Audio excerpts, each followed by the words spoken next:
So I was in the shower, I was cleaning my ass and making all sure all sparkly, spanky clean. I'm not the funny one, I'm the pretty one.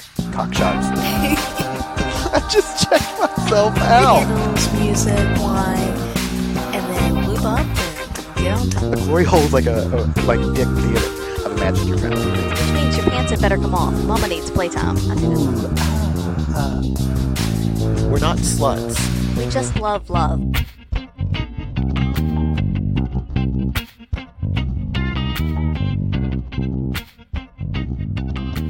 Hello, ladies and gentlemen. Welcome back. Another week of craziness. Yeah, it's been an interesting week. Look, let's get shit out of the way. We had the pendulum party last week. It was fucking amazing. We'll talk about it later. I don't look naughty and exploring, whatever. We'll tell you when we tell you. Okay, we're not going to tell you everything right now. Just Patience is a virtue. Yeah. Just keep a lid on it. We don't want to hear it. But thank you for retweeting all of our podcasts when we don't actually tweet the podcast anymore. It's just like, look, I got too much work and Twitter. Am I right, people? Am I right? Twitter. Ugh. Instagram is the place to be. So I don't know. I would argue that Twitter can be entertaining at times. Twitter can be entertaining, but it's so frustrating. Like, I only do it from the fun side. So. There's like 5 trillion sexual podcasts right now, and we're one of those 5 trillion. And ain't none of us special, as my great grandmother would say. Ain't none of you special. Ain't none of us special. We all the same. And I just get tired of it. So I'm Instagramming. Good. Yeah, Okay. it feels good. I'm like, I Instagram so much sometimes that it feels like an Insta-kilogram. Oh, God.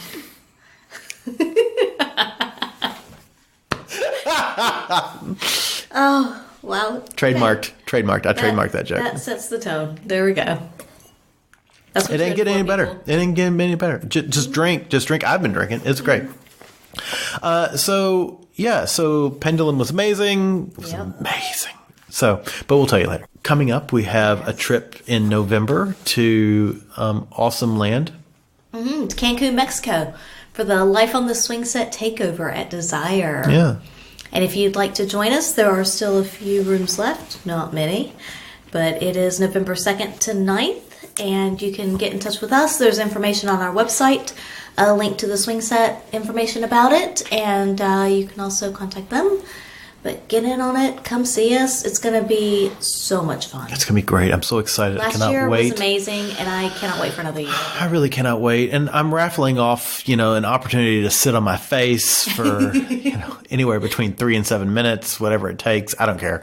That's going to be great. Like gender non-specific. I don't care. I don't care about your gender. Sit on my face. It'd be fine. It'd be great. I like the sit on your face. I know. I feel like Sling Blade. So let's talk real quick about something that's happened a couple of times recently. And I'm just more curious than not to get your take on it. So we talked a couple of weeks ago about a get-together that we did with Biconic. And at this Biconic event, when we got there, of course, we were mobbed by Bree and Diego, who we absolutely love. But then a boyfriend of mine happened to be there. And then once we got there and saw him, hugs, and again, the three of us have a wonderful relationship. Oh, yeah, absolutely. He likes you really like him, but he's queer, but he's more gay than he is bi, although he is definitely queer. So he and I ended up sitting next to each other, kind of cuddling and holding hands. And then there was another person and then you. It just sort of happened that when we got to the point where we were sitting down, I was next to him and you were kind of away in a different space. So that got me thinking. And then literally tonight, he was over at our apartment discussing some stuff with me, like side projects and businesses that we were actually doing. And you, in a very sort of like sequestering sort of way, took yourself back to the bedroom. You were working on podcasting stuff. You were organizing dildos and butt plugs and all the wonderful things under our bed. Sex toys, yeah. Like that's a whole nother podcast. We'll talk about it in the future. But you were back there organizing sex toys. And I kept thinking about like Stranger Things in the, 3 inches, keep the door open 3 inches. But you basically sequestered yourself away so that you could give us some privacy in our own apartment. Right. Talk to me. What does that feel like? I know how I would take that, but I'm curious to know, and I'm assuming the listeners are curious to know as to how Angela takes that. So I will say that at the Biconic event, when the two of you ended up sitting separately, so there were the two of you, like you said, someone else in between who we know and we very much like, and then there was myself. And so honestly, I was more surprised to look over and see you guys holding hands, because I've seen that before, and I don't mind by any means, but I've seen it before in, I'm going to say, more, I don't know if a private or intimate environment is the right way to say it, but a more secluded environment, maybe like when we go to shows, if we're... Like a dark theater. Yeah, like a dark theater or something like that. But this was very much out in the open, and you guys were along a side of the room. Basically, you were along the side of the room, and most people were kind of perpendicular to you, so people could see you. Most people would see us. So you were very much in the line of vision, and I think that was more surprising, that not that you have that comfort level, but that he has that comfort level to show the affection to you with other people watching and seeing and going on. Because I don't really know, I've never had the conversation with him as to what his comfort level is with PDA, period. And then much less in different environments where there's few people, more people, bigger crowds, et cetera, like how far do you go? And so I've never had that discussion with him. So I didn't really know his comfort levels. My impression was not as much as you or I. And so, yeah, when I looked over, I was kind of surprised to see that. So there was a moment of, oh, yeah, I kind of like that. But it took me aback a bit just because I didn't expect it. You know? And I think it was just because there were other people watching or could potentially be watching and looking. And it's not that anybody would care. It's not that any of us would care. It was just, that's a little out of the norm, I would have said, or out of what I would have expected for the norm. Yeah. So, yeah, I think it was just different expectations, but at the same time, I was really happy to see it and glad that both of you felt comfortable enough and felt like you could. Well, I've gotten to the point in life where I always feel comfortable showing affection for people. Uh-huh. And that's even for people that I don't have a relationship with. I should say a romantic relationship with. Mm-hmm. So friends, I'm constantly touching friends. And we've talked about this before. The way I show affection with most people is through touch. Mm-hmm. So be they friends, be they even workmates, I'm very comfortable and confident showing affection via touch. I was a little surprised, as you were, that he was comfortable because, he has a primary partner as well. Yes. He's not like the gentleman who floats about and is, lovingly Slutterella. So can I ask who reached out to who first? He touched me. Okay. Yeah. He reached out and grabbed me. Good. I'm always in that. I don't want to make him uncomfortable. Mm-hmm. And I don't want to push him. I don't want to pull him. I'm always letting him take the leadership role in this relationship because I really like this human being. And it's one of those things that I don't want to either jeopardize our future relationship, nor do I want to make him uncomfortable. Right. So it's very much one of those you do, I'm cool with whatever whatever you're ready with. Yeah. And when he put his hand on my thigh at Biconic, I was like, woo. So, he put his hand on my thigh, I put my hand on his hand, and then he immediately grabbed my hand. And that was the way the night ended up going. Yeah. It's nice. It was really sweet. And I really did like seeing that. And I liked the comfort that he had to show the affection in that setting. And it was a safe setting. It's not a place where people are necessarily going to be judgy or anything like that. But I still it was unexpected, but at the same time, it was one of those, I don't know why, because of all places I should have expected something like that to happen there. But I was really glad that, he felt able to and is comfortable with you, with me, knowing that I'm around, that it's okay. It's not a problem. Well, I don't think it's any question. He very much likes you and he respects you. And he's such an interesting person in that he's becoming so comfortable with this sort of relationship. But not everybody is. No, not everybody is, which is why I always sort of take that back. I take the back foot on that very commonly. But it's interesting. But going back to what my original question was, I'm very curious to know, how, I even thought to myself, I feel kind of like a dick. I'm sitting here in a group of people who are mixed, but I know at least 10% of the people in this room, they know that you and I are primary partners. I don't want to make you feel uncomfortable because I'm, using air quotes here, choosing somebody else to sit with and show affection to. And I know, I can see your face and you're making that face and I totally get it, but you've got to see where I'm coming from on this. I do see where you're coming from, but at the same time, I don't think that many people there would judge us because while people do know that we are primary partners, they also, most of them know that we have an open relationship. And if they don't know that, they A, should figure that out really quickly. Well, they just figured it out. Or B, if they have a question or have a concern, then they should approach us. If it matters to them, which ultimately it really shouldn't matter to most people. They have no vested interest in us or our relationship. And so, my opinion is that, very much of how we tend to go through life anyway is we do us. And if people have questions or want to know more or anything like that, then they can come to us and ask.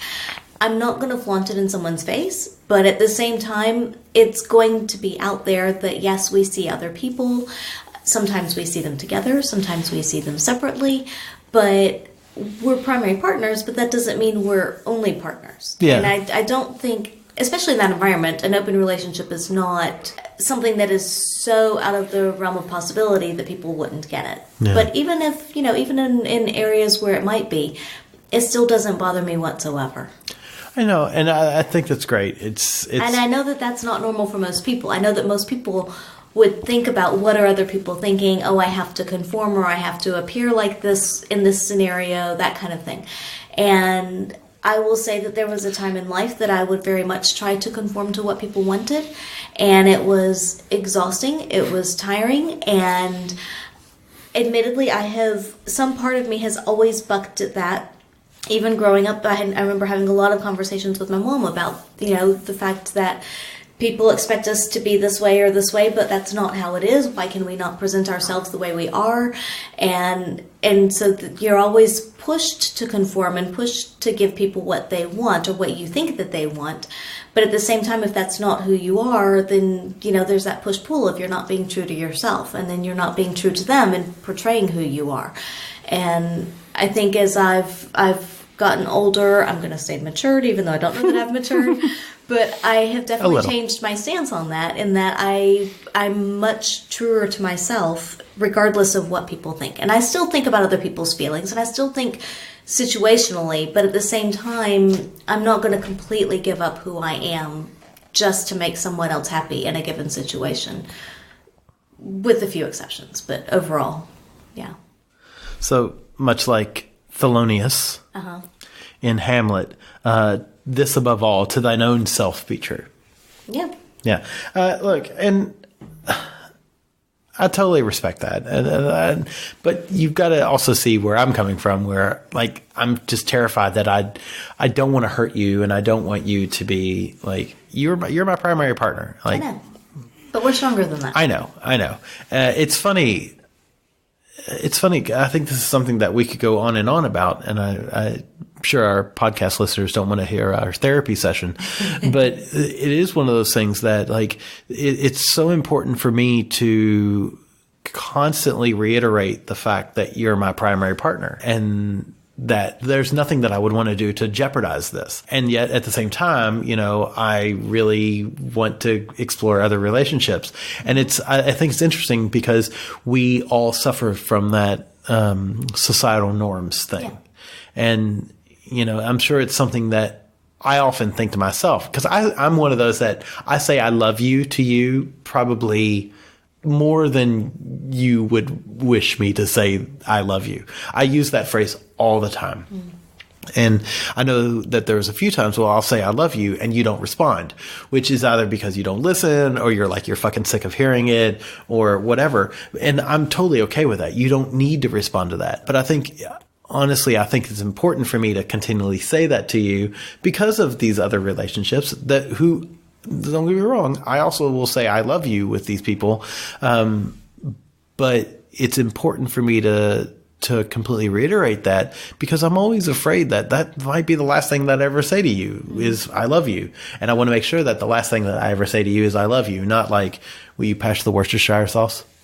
Because then I'm afraid I didn't say it right. And I'm like, is it Worcestershire? It's only better if you follow that up with you fucking cunt. Do you want me to, every time I say I love you, just say, I love you, you fucking cunt?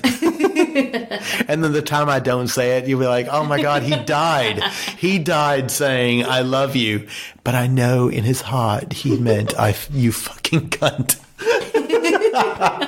No, but I mean, I know. It's just important that you know exactly where you sit. I mean, it's important for me. But we also show each other that in other ways. I know. And yeah.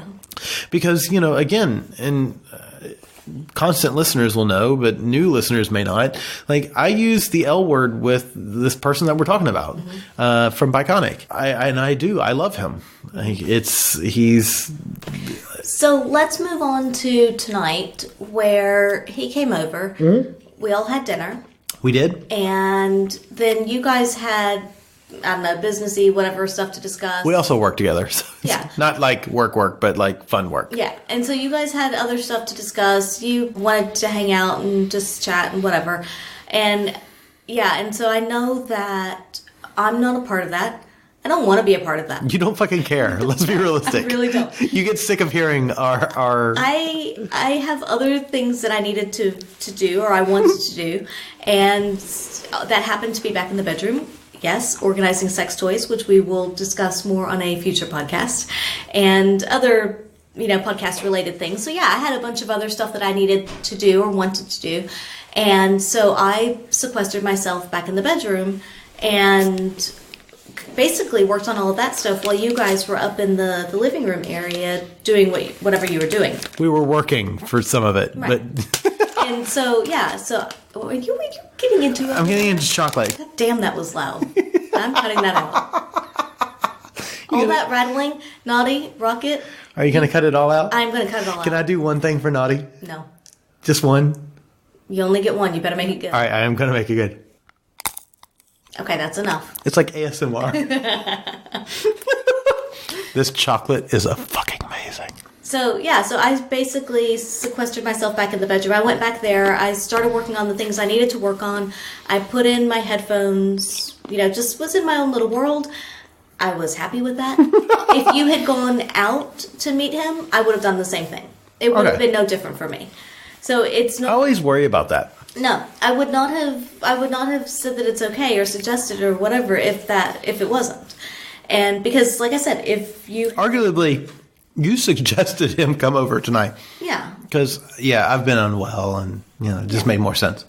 And so, and like I said, I was going to go back to the bedroom and work on stuff back there anyway, so it really didn't matter.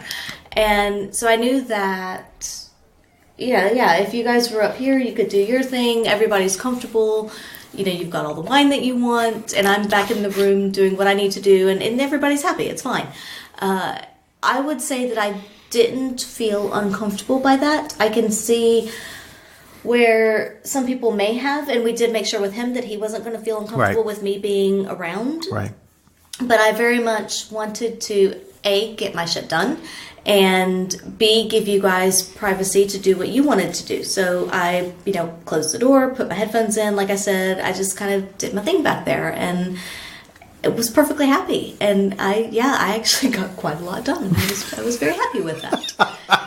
But it's interesting because I will say that I did have my headphones in while I was back there doing everything.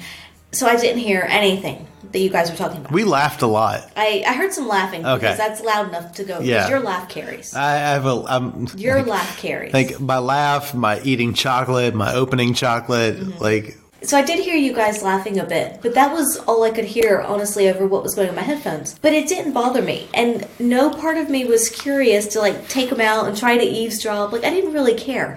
But I will say that in previous relationships, I would have. And I think it's because I didn't have the trust. So I would want to know what was going on and what's being said. Is it important? Is it something that should pertain to me? Are you keeping something from me? But I didn't have that at all. It was just you're doing your thing and I'm doing my thing and we're both happy. And so it's really funny that you say that and I'm glad you say that because I would never, I trust you 1,000,000%, 1,000,000%. But if you had a partner out here and you were giggling and making out, I would totally eavesdrop because I'd be but I'd be that one that would sit in the hallway masturbating while your guys are making out. I'm oh yeah. At that point, you might as well just join in. It's honestly part of the fun is not joining in. Well, I mean, honestly, he and I, all we were doing is making out. We kissed a little. We made out a little. At one point, I did the one thing I love to do, which is straddle him and make out on the couch when I was trying to convince him to go to the bedroom. And he was like, but it's really late. Which, touche. I've been up for 14 hours. I mean, yeah, and I'll keep you up for another at least 15 minutes. But, 3 if you're quick. But it was kind of funny in that if it was reversed, I'd want to be in the hallway. But I'm so excited. I love that. See, the spying. Yeah. But it sounds unhealthy when I say that. I get what you're saying, but at the same time, I think to me, I want to give you the privacy and the space more than anything because I don't want you to feel like I don't trust you, I don't respect you. Yeah, I don't know. To me, that space and that this is you and your time, you're doing your thing, and I'm back there doing my thing. I'm very happy doing my thing back there, and yeah, I don't know. Yeah. Yeah, which I totally appreciate. It didn't even occur to me to try to listen to it. I totally appreciate and I 1,000,000% respect it. And I can hear people at home going, I don't understand you too. And that's fine. You don't have to. You don't have to understand us to accept us. But tonight, for me, tonight was great. Yeah. It was what I needed. I know it was what he needed. We didn't do anything. We the farthest we got was 3 unbuttoned shirts, or 3 unbuttons of a shirt. I was wearing a t-shirt. Unbuttoned of a shirt. There you go. See, you were needed. I can English. I've not had as much wine as you. I haven't had that much wine. I've had a lot of wine. But yeah, so it was good. It was a good night. So shall we move on to the next topic? Sure. Let's take a quick break. Okay, yeah. First. Let's take a quick break. I'm going to step outside and see what's going on. I'm Jace. I'm Emily. And I'm Dedeker. And with our powers combined, we are the Multi-Amory Podcast. If you're happy with the same old ways of dating, if you enjoy sucking at communication, and you have no desire to improve your romantic life, then our podcast might not be for you. But if you want some out-of-the-box ideas to deepen your current relationships, broaden your sexual horizons, develop a better understanding of yourself, or learn more about non-monogamy, then come check out the Multi-Amory Podcast on the Swingset Network at swingset.fm, the Swingset FM Android app, or at multiamory.com.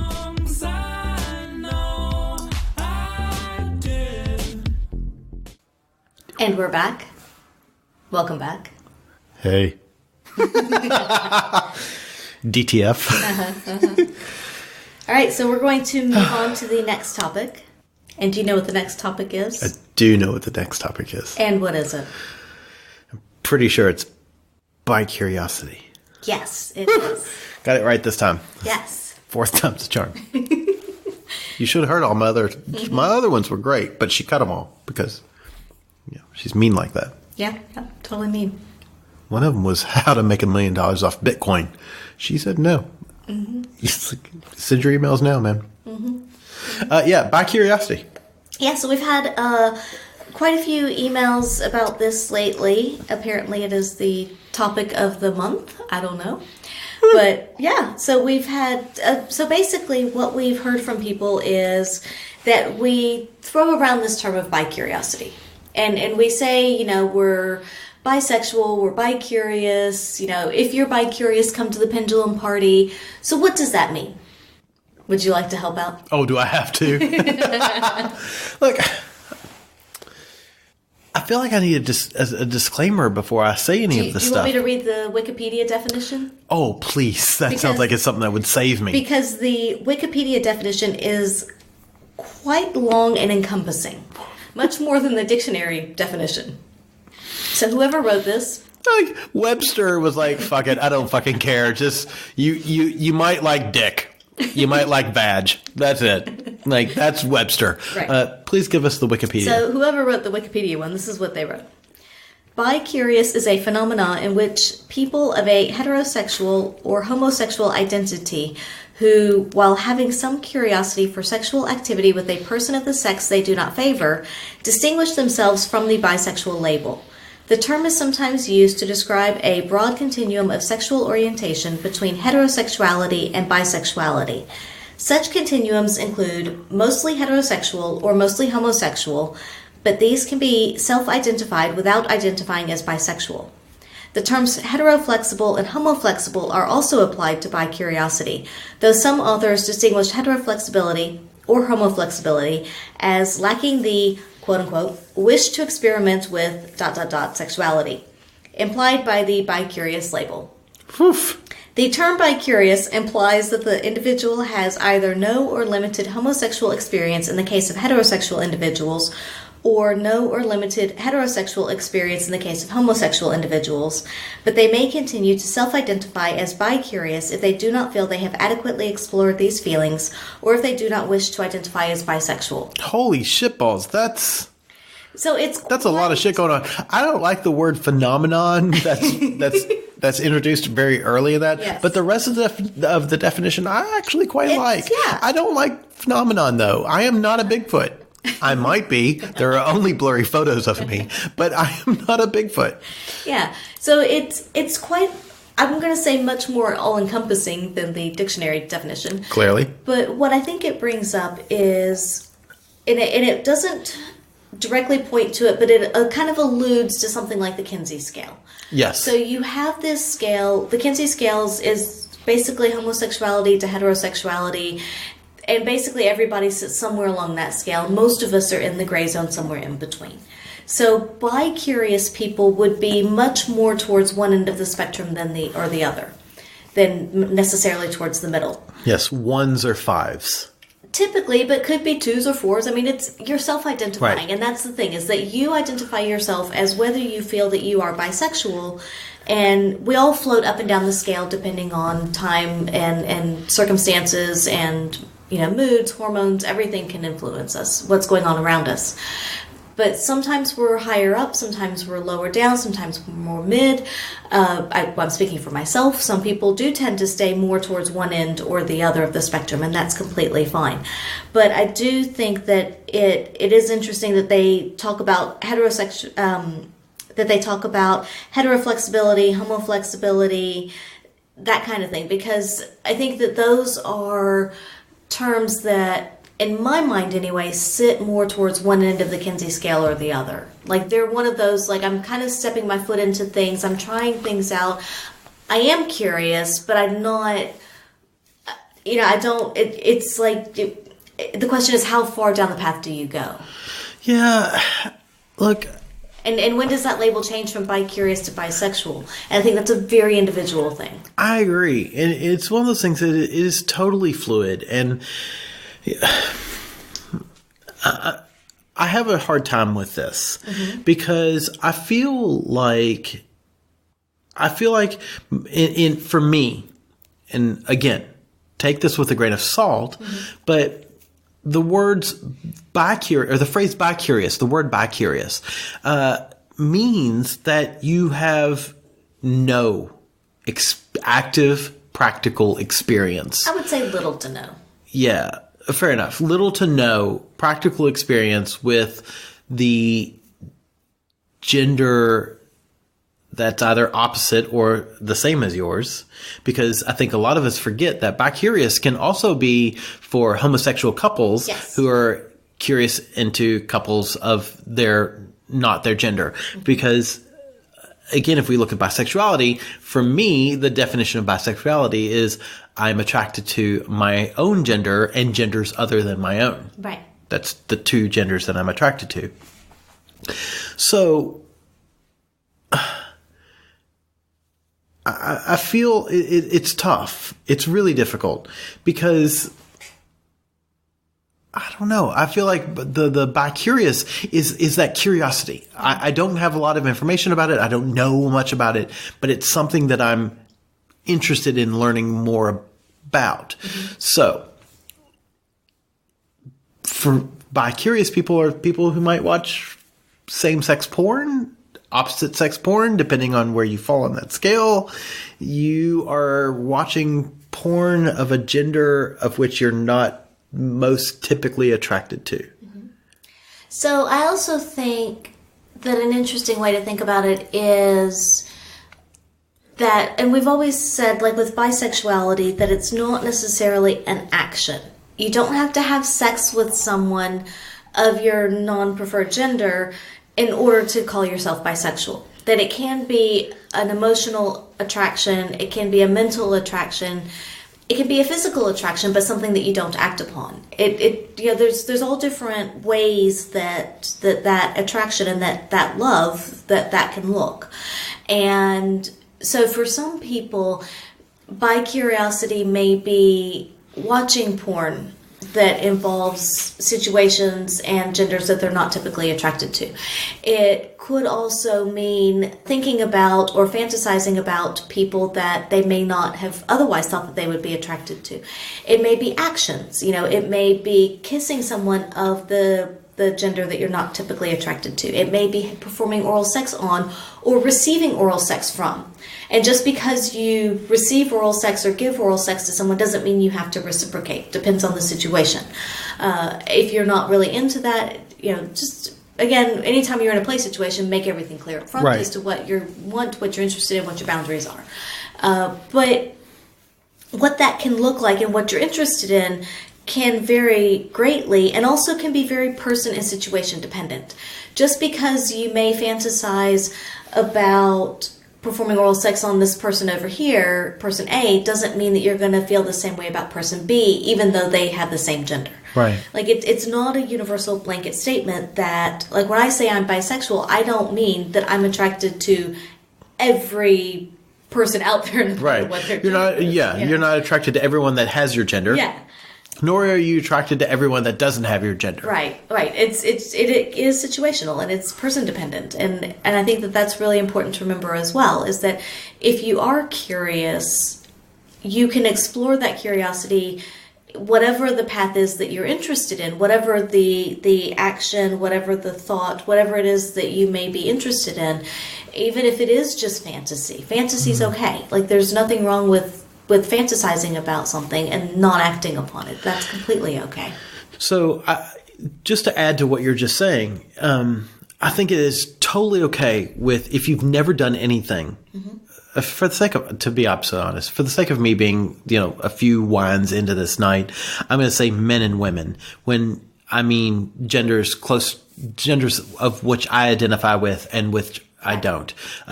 We're all inclusive, but at the same time, for me being drunk, simplicity's sake, I'll say men and women. So if you are male identifying and you think you want to identify as bi, but you've never had an experience with somebody who is male, you've always had always had experiences with females, then fuck, you're bi. We've talked about this just as Angela just mentioned. Intent is just as important as action. Yeah. But if you're more comfortable identifying as bicurious, fuck, that's fine too. Like, we aren't the label police. And realistically, there are no label police. And if anybody tries to police your labels, that's that's not cool, and that's on them, not on you. I think that's a problem with their view of the world. Exactly. But I can also see where, so people who are starting to think about relationships and sexual play with people of their non-preferred gender, I can see where if labels are important, you're jumping straight from identifying your entire life and a lot of societal pressures and just saying that you're straight your entire life, and then now all of a sudden to say, oh look, I'm having these feelings. I don't know if it's going to lead anywhere. I don't know if it's something I'm actually really going to like. I don't know if it's something that I'm really going to be sustainably interested in.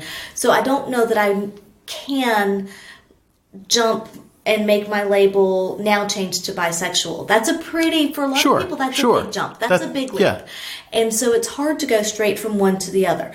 And something I just said in saying that, I'm not sure if this is something that's going to be sustainable. It doesn't have to be sustainable. Like I said, you and I both go up and down the scale depending on a lot of different things. And so sometimes we may be more interested in someone of the opposite gender or the same, it can vary.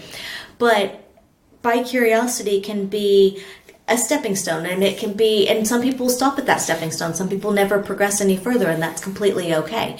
But it can be, I'm thinking about this is something I'm interested in. I'm not sure how far down the path I want to go, but I do kind of want to, I'm interested in it a little bit, and whatever that may be, whether it be, having some kind of an intimate relationship with someone or having some kind of emotional connection with them.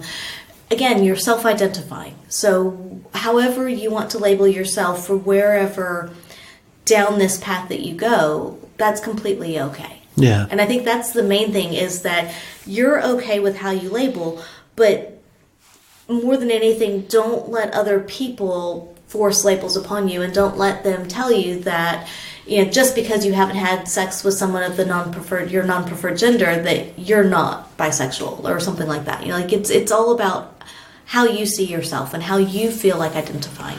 So the only caveat I will put on this, because I agree with you 100%, is the number of guys that I've run into on Grindr who are straight, but all they want is a blowjob, or they want to give a blowjob, or they might want to fuck a guy, or they might want to get fucked by a guy, but they're still straight. Like, look, at some point, you gotta. My great grandmother would say, you gotta call a spade a spade. So, do you think that these people several different camps I can see here is, one, they don't know about terms such as heteroflexibility, so maybe they don't know or don't think to call themselves that. They don't want, maybe that's like a very small percentage of who they are, a very small percentage of what they want, therefore they're, I'm going to say, quote unquote, afraid to call themselves bisexual, or bicurious, or whatever it may be. Or do you think that it's just their own mental place from upbringing, from societal pressures, to say that straight is, I'm going to say, quote unquote, what you're supposed to be. It's the preferred sexuality. It's in that kind of thing. And so therefore, say you're that, even though if you kind of want something else. Look, and that may be, yes.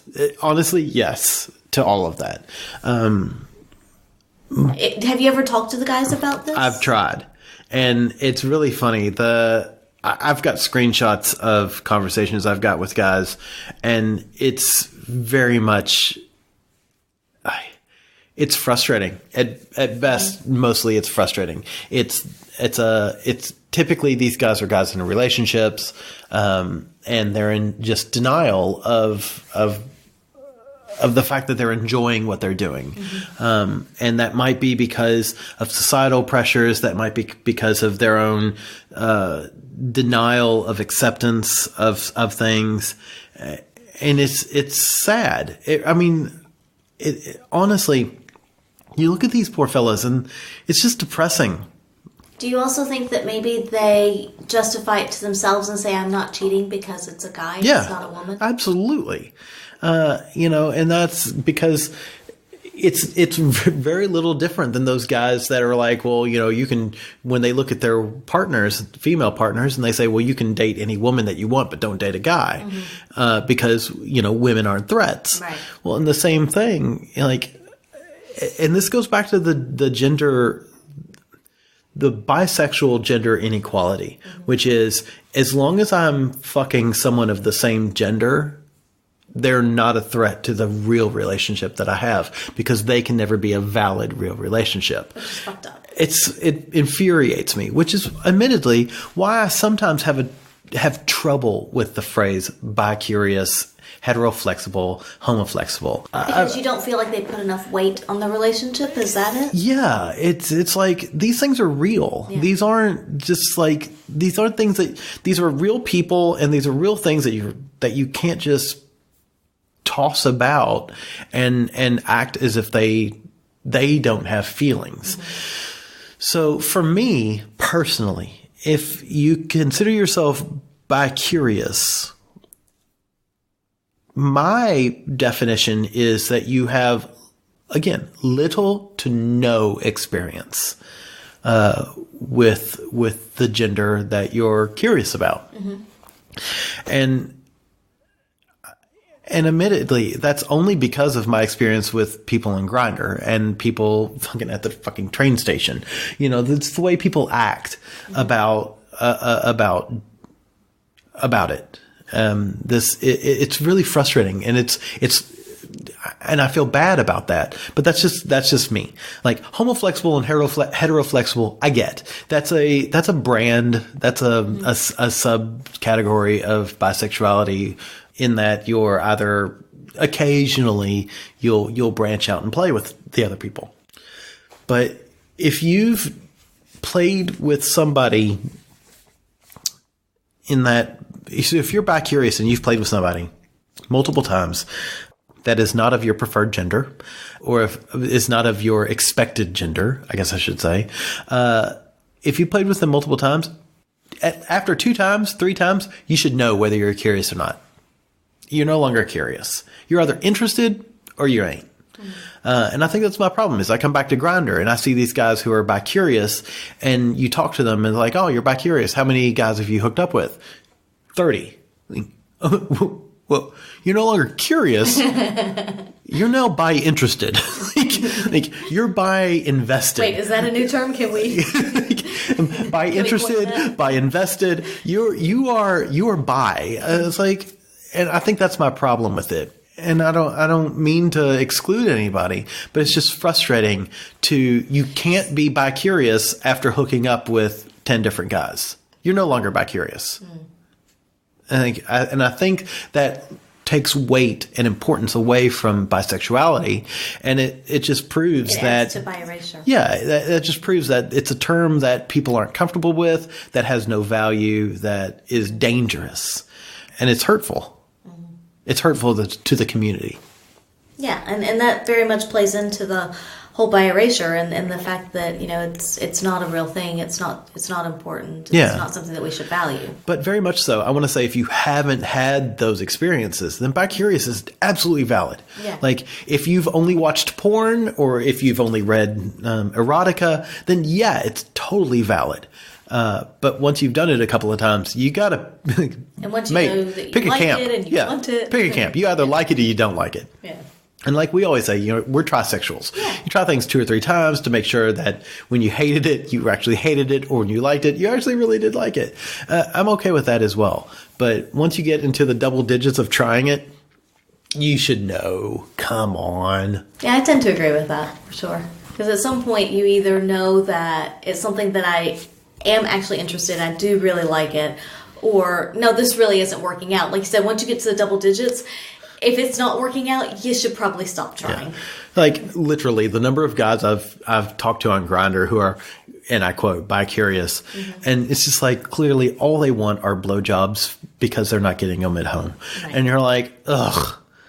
Man, just get a fleshlight. Exactly. Or, you know what? Get a new partner. There are plenty of women and men out there who really enjoy giving blowjobs. That's what they right here. Me too. Like, we really enjoy it. And just like, find you a new partner. If that's all that really matters, then, there's someone out there for you. But it's just frustrating. Mm-hmm. Yeah. Is there anything else, any other particular questions or parts of the Bicurious emails and messages that we've had that we need to touch on? No, I do want to touch on one small thing. There was, not one small thing. There was a person that messaged me, and we were discussing, this person really enjoys being pegged. They want to try a bio cock, but they don't consider themselves bisexual. And so I get that. I totally get that. But they're... And to add to that, somebody else here is saying that they're not into kissing. Yes. So... And so, I get that as well. Like, I've had women who aren't really into kissing. Yeah. Like, just because you're not into kissing somebody or anybody, that doesn't make you like heterosexual, homosexual, gender, what, I don't care. It doesn't make you different. It's just, that's what you're not into, which is totally cool. But the person who I was talking to who wanted to try biocock was concerned because they didn't consider themselves bisexual. They just really liked pegging, and they were ready to try biocock. Like, cool. All right. So I said, look, if you're not bisexual, that's totally fine. You just want somebody to fuck you. It's going to be difficult to find somebody to fuck you without any kind of like, just like a, hey, hi buddy, want to fuck me? Like, that's going to be hard to do. And so after a bit of a deep dive into this person is okay with cuddling and snuggling with same sex. He was okay with basically everything but kissing. And maybe a little bit of oral play, but not a lot of oral play. And he was definitely okay with receiving oral play, which I'm like, dude, right there, you've got me as somebody that I would totally play with you for that. So it's interesting to me when we look at these things and we look at these situations and you say, this is what I want. I don't consider myself bi, but I'm okay with, I want some guy, a fella to fuck me. I'm okay with snuggling, not kissing. I'm okay with oral play, but I don't want to really give it. Like, at some point you got to say, look, you're a little bit bi. And there's nothing wrong with that. You're at least curious, and you're at least wanting to go down that path of it. Yeah, you want to try it. Yeah. So I think it's really important to really... Even if, like, along the Kinsey scale, even if you're just like a 1 or something, you're still starting down that path. Take a step back, look at yourself, and I think it's important to ask yourself, if I'm not straight... I'm just going to put it that way. I'm not bi-curious. I'm not bisexual. I'm not heteroflexible. I'm not homoflexible. I'm just not straight. If I'm not straight, what is the worst thing that can happen to me? And I ask that from within yourself, not from within your work group, not your friends group, your family, your church. I don't care about that shit. But from within yourself, if you ask yourself, if I'm not straight, what's the worst thing? Does it change anything? Like, do you suddenly look at yourself in the mirror and suddenly see rainbows and a unicorn and like sparkles? If you do, I want to get your mirror. I think it's really important to ask yourself, what does that change about you? And only from that, I'm not straight. Then once you've answered that, and that's a total self question, from your partner's point of view, like, ask your partner, how do you feel if I'm not straight? Like, does that change anything? I'm still 100%, if you're in a monogamous relationship, I'm still 100% loyal to you. Like, you are still the person I want to spend my life with.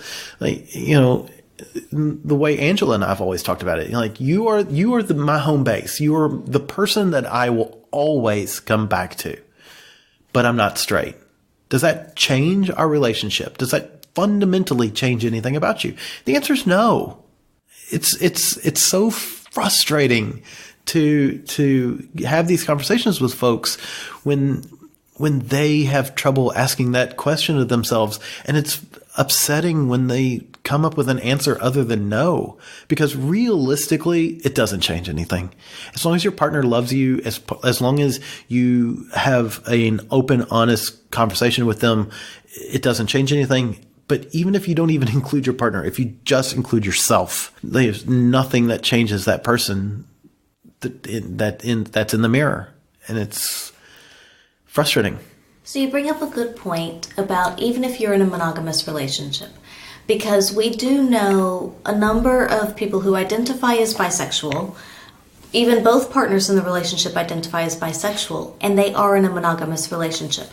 A lot of people assume that because you identify as bisexual or somewhere along the spectrum, that you cannot be in a monogamous relationship. And that's not true.